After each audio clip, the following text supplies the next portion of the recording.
ఈరోజు మేమైతే అందరం కలిసి ధనుశ్రీ వాళ్ళ ఇంట్లో అయితే డిన్నర్ చేస్తున్నాం.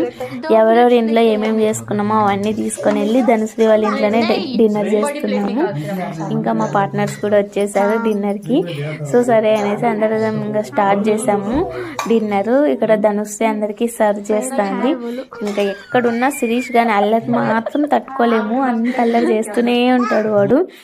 అసలుకి నేను ఇక్కడికి రావాలి అనుకున్నప్పుడు చాలా ఎట్లుంటుందో ఏమో ఫ్రెండ్స్, నాకు లాంగ్వేజ్ ప్రాబ్లము అనుకున్నాను. కానీ నా లాంగ్వేజ్ ప్రాబ్లం అయినా నాకు ఇక్కడ ఒక మంచి ఫ్రెండ్స్ దొరికారు. అసలుకి మా 3 ఫ్యామిలీస్ మేము ఎప్పుడు ఇట్లనే అందరం కలిసి ఎంజాయ్ చేస్తూ ఉంటాము. నాకైతే చాలా హ్యాపీగా ఉంటుంది ఇంత మంచి ఫ్రెండ్స్ దొరికినందుకు. ఆంధ్ర నుండి ఇక్కడికి వచ్చి ఇక్కడ డిఫరెంట్ ప్లేసెస్ వాళ్ళతో ఫ్రెండ్స్ అవ్వడం చాలా హ్యాపీగా ఉంటుంది.